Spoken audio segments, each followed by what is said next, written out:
Hello, this is Miss Schiller, and I will be reading Chapter 1 of Code Talker, which starts on page 5 and is titled Sent Away.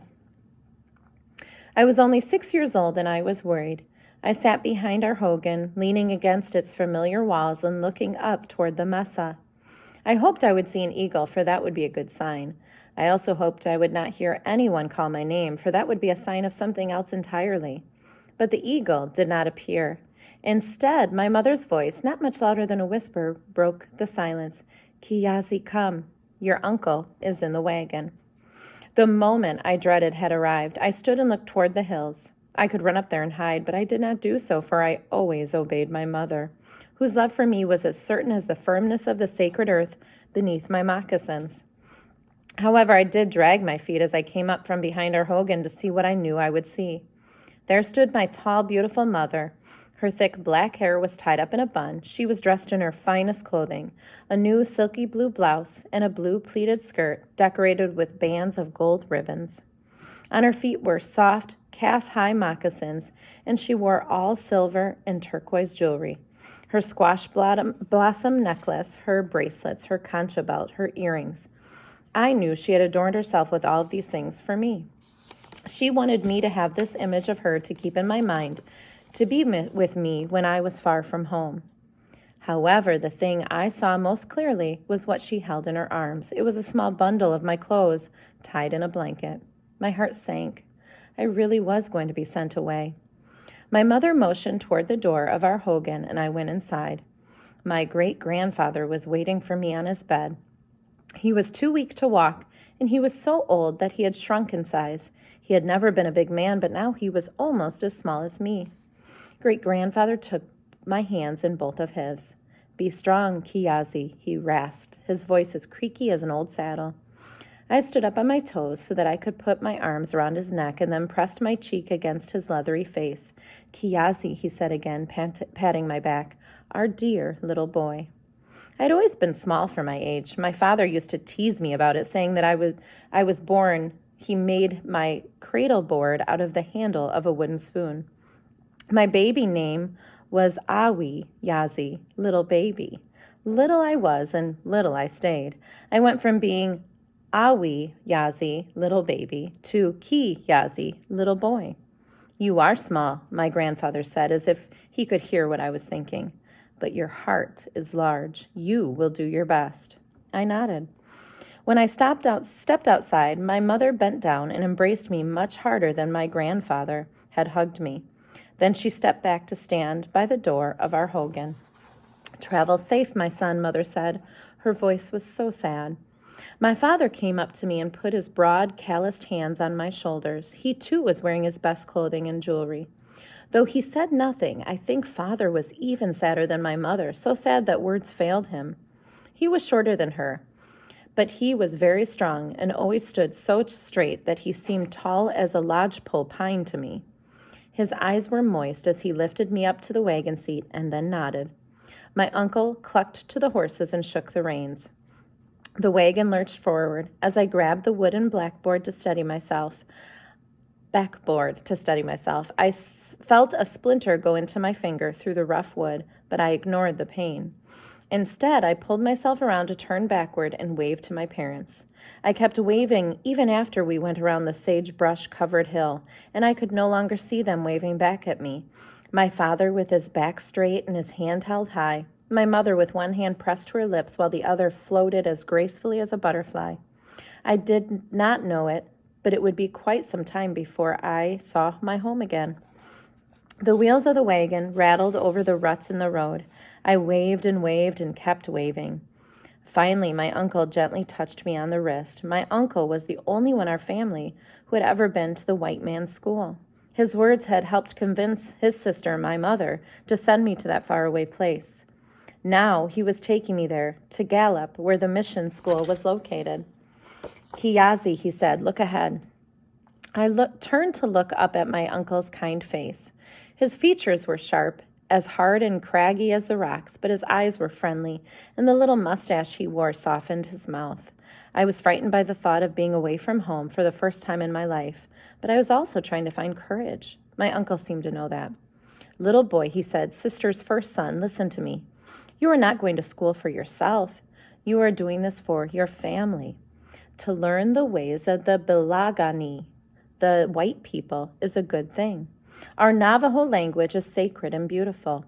Yet all the laws of the United States, those laws that we now have to live by, they are in English." I nodded, trying to understand. It was not easy. Back then, school was such a new thing for our people. My parents and their parents before them had not gone to school to be taught by strangers. They had learned all they knew from their own relatives and from wise elders who knew many things, people who lived with us, people just like us.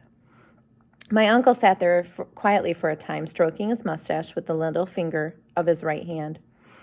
The wagon rattled along, the horse's hooves clopped against the stones in the road. I waited, knowing that my uncle had not yet finished talking. When he stroked his mustache like that, it meant he was thinking and choosing his words with care. It was important not to rush when there was something worthwhile to say.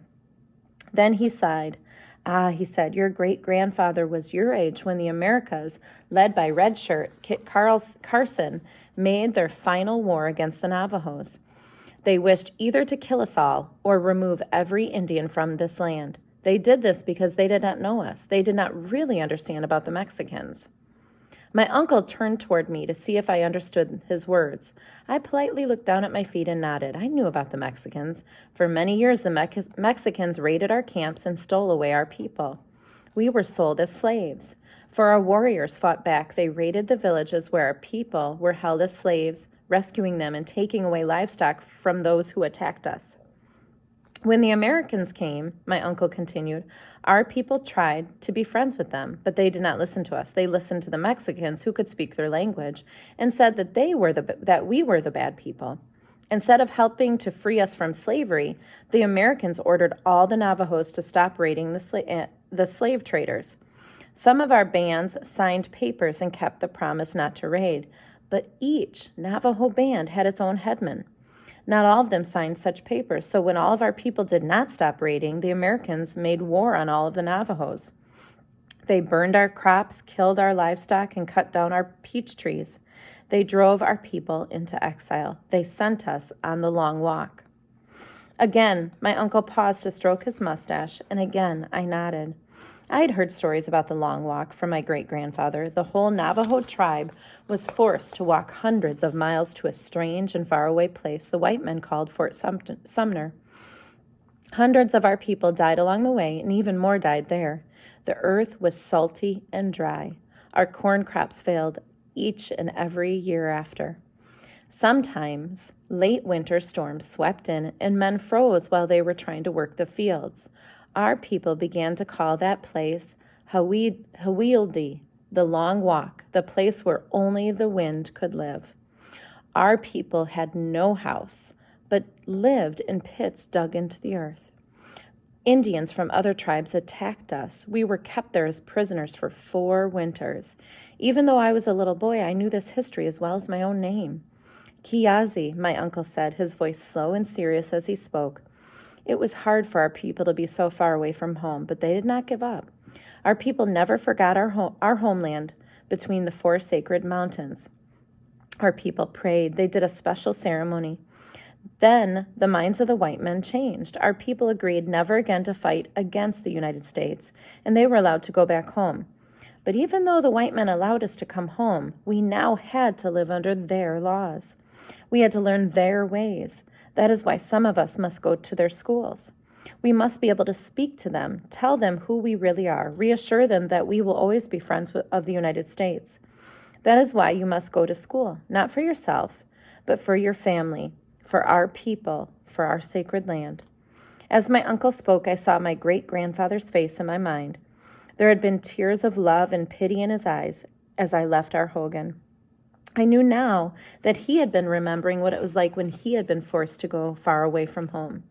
He had been praying life would not be as hard for me at school as it had been for him at Hawildi. My uncle dropped his hand onto my shoulder. "Can you do this?" he asked me. "Yes, Uncle," I said. "I will try hard to learn for our people and our land." We had reached the hill that marked the edge of our grazing lands. I had never gone beyond that hill before.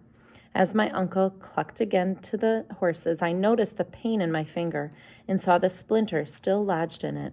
I carefully worked it free. The tip of that thin needle of wood was red with my blood. Before we went over the hill, I dropped it onto the brown earth. Although I had to go away, I could still leave a little of myself behind. And that's the end of chapter 1. Thank you.